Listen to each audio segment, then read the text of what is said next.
My name is Bob Visotcky, author of a new book called Now What? Real world advice for graduates. Today, I'd like to share some words of wisdom and inspiration for your transition into the real world.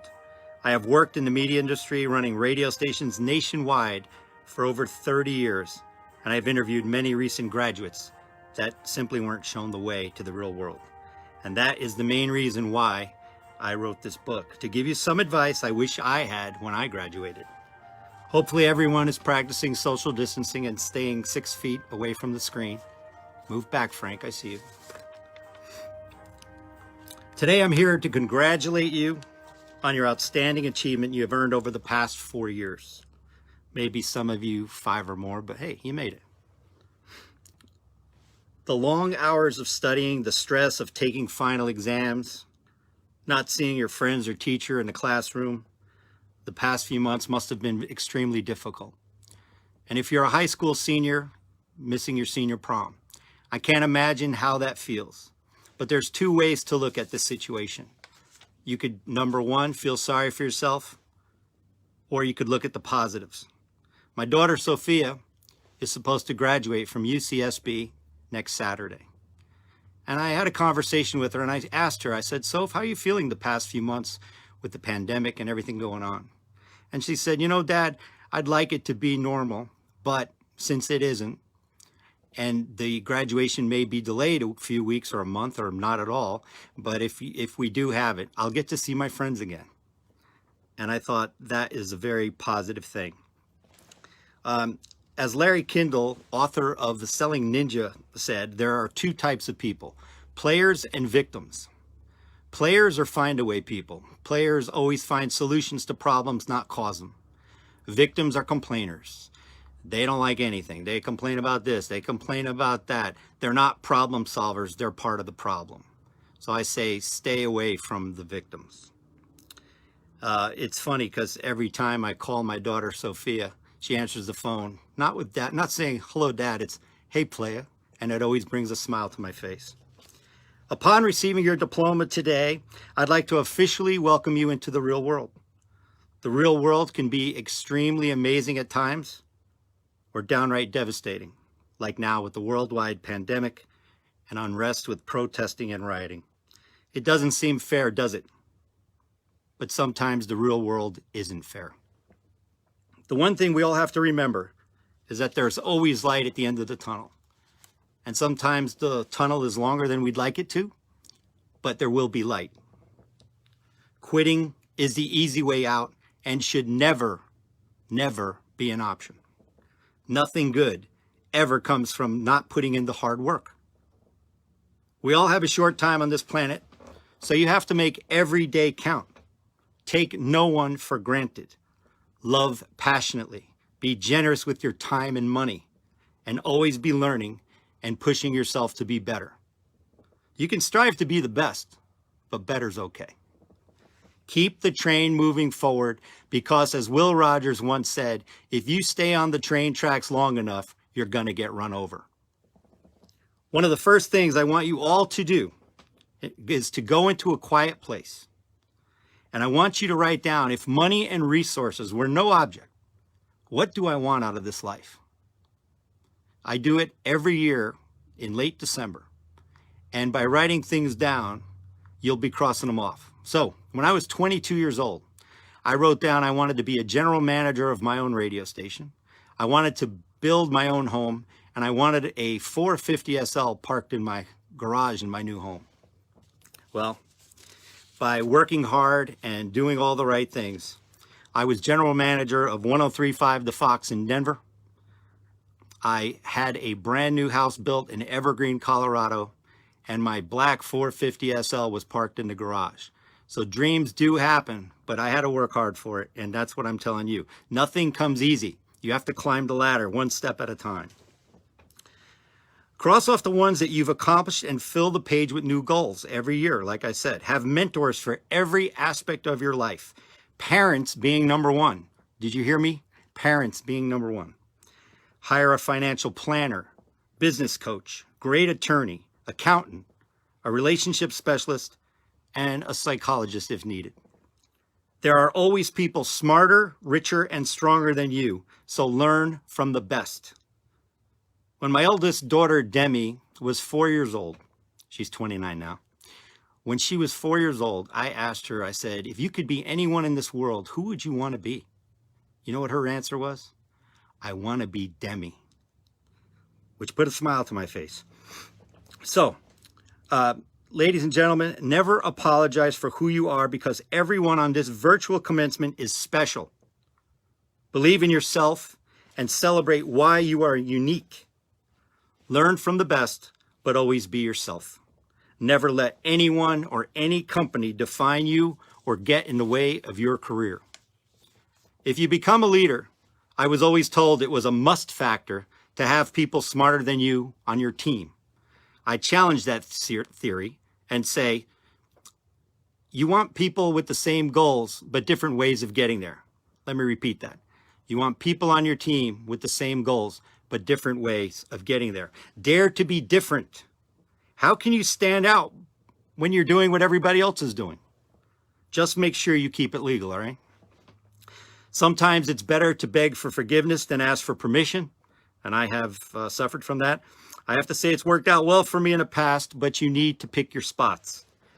We were about to launch a brand new radio station in Los Angeles, and my team wanted to call it Mega 100 LA's Jammin' Oldies. We got some pushback from corporate, and they said that K-Earth had that oldies position and they didn't want us to use it.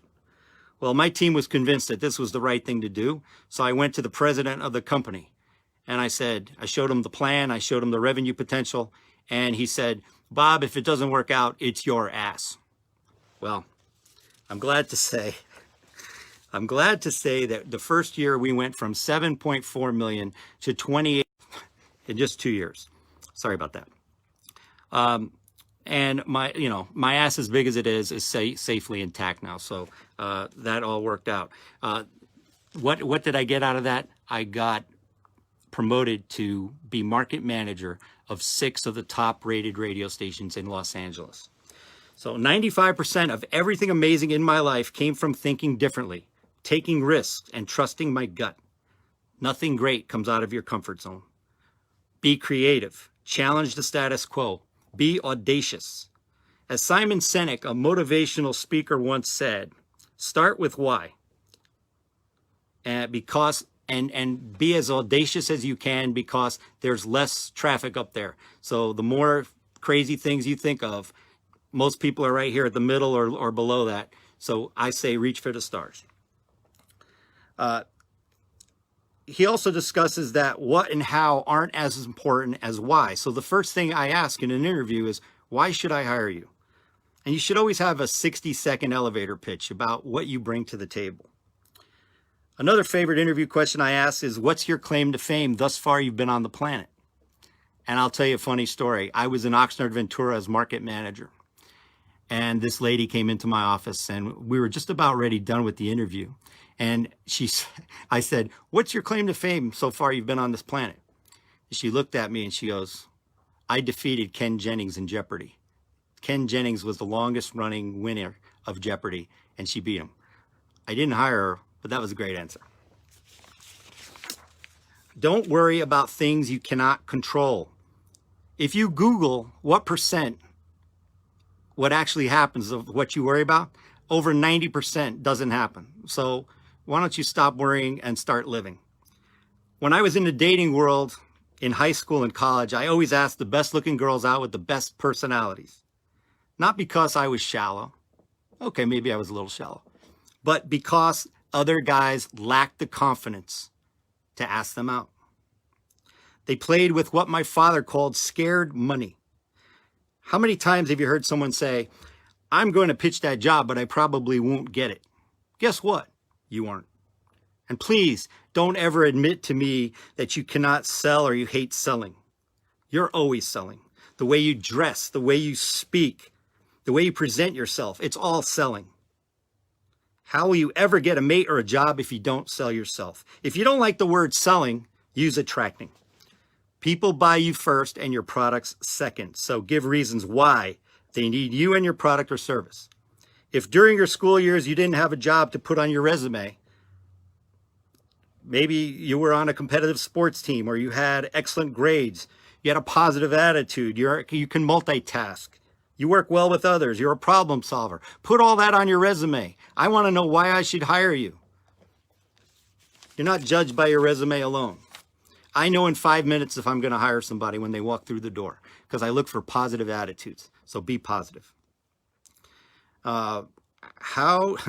Seriously, my biggest fear for you guys is your addiction to the cell phone.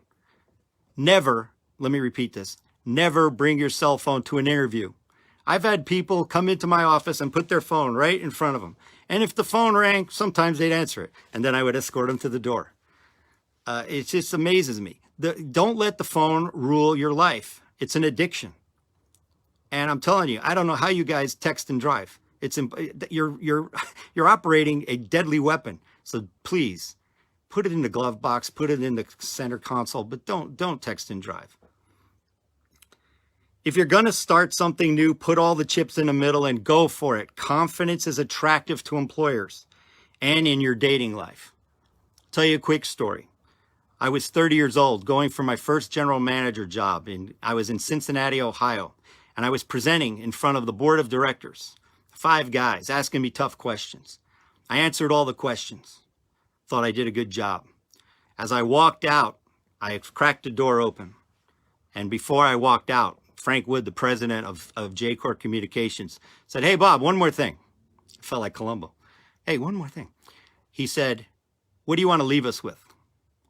Now, you have to think quick on your feet sometimes, guys, and they try to catch you off balance. I turned around, I closed the door. I walked slowly up to Frank Wood. I put both hands on the table. I looked him in the eye, and I said, "Frank, if we were at war right now, you would want me in the foxhole next to you." And I got the job. So, embrace change, get out of your comfort zone, try something that you never thought was possible. I completed the New York City Marathon. I've jumped out of a perfectly good airplane. I became a single-digit golfer. I was a certified scuba diver and recently wrote my new book called Now What? Jesus, was that another plug? Yeah, I think it was. I wasn't comfortable doing any of those tasks, especially jumping out of a plane with a dude strapped to my back. But guess what? All those things that challenge you makes you come alive. Playing it safe sucks. If you want to live a boring life and go through the motions, to me, that's not living. Today, you have a blank canvas for all the world to see. So make it as colorful as possible, and the real world will welcome your entry. Find a great job. Invent something no one else has thought of. Find a cure to this deadly COVID-19 virus. Make every second count. It's not always going to be a bed of roses. When you get knocked down, remember a ball bounces back when it hits bottom. It's true what they say, character is what you do when no one is looking, and your integrity is everything. Let me share 2 short stories. The first story is about Easy Eddie. Easy Eddie was Al Capone's attorney. He did a lot of unscrupulous things, but after he had a son, he didn't want his bad deeds to be his legacy. He wanted to teach his son to always do the right thing. So, what did Easy Eddie do? He ratted out his boss, Al Capone. Big no-no. Al Capone, and guess what happened? He was killed shortly after. He wanted to show his son some sort of integrity and paid dearly for his involvement with the Chicago crime boss. Story number 2. In World War II, there was a man named Lieutenant Butch O'Hare. He was assigned to the aircraft carrier Lexington in the South Pacific. On a mission with his squadron, he noticed that his fuel tank wasn't topped off. So his squad commander summoned him back to the ship. Reluctantly, Butch returned, but on his way back noticed a number of enemy Japanese aircrafts approaching the fleet of American ships. Low on fuel and having no regard for his own safety, he did whatever he had to do to divert the airplanes. The film from his gun camera at the return to the ship showed he shot down 5 enemy aircraft and diverted the rest of the Japanese squadron away from the American fleet. A year later, he was shot down and unfortunately killed at the age of 29. The people of Chicago could not allow his memory to fade, so they named Chicago O'Hare Airport in his honor. So you're asking, what is the moral of this story? Well, Lieutenant Butch O'Hare was Easy Eddie's son. In conclusion, always take responsibility. Share your wins, but take full responsibility for your losses. Never share blame with others if you are in charge. Be decisive in your decision-making process, because an indecisive leader lacks followers. An indecisive leader lacks followers. I'd rather you make a bad decision than not one at all. Graduates of the class of 2020, this is your time. Thank all the people that have supported you during the journey, your parents, your family, your friends, and especially thank your teachers. Dream with your eyes wide open, so you can see what you want. Cherish the friendships you've made during your high school and college years, and believe in yourself, because I believe in all of you. Godspeed, graduates of 2020. You've all been marked present, and thank you for listening.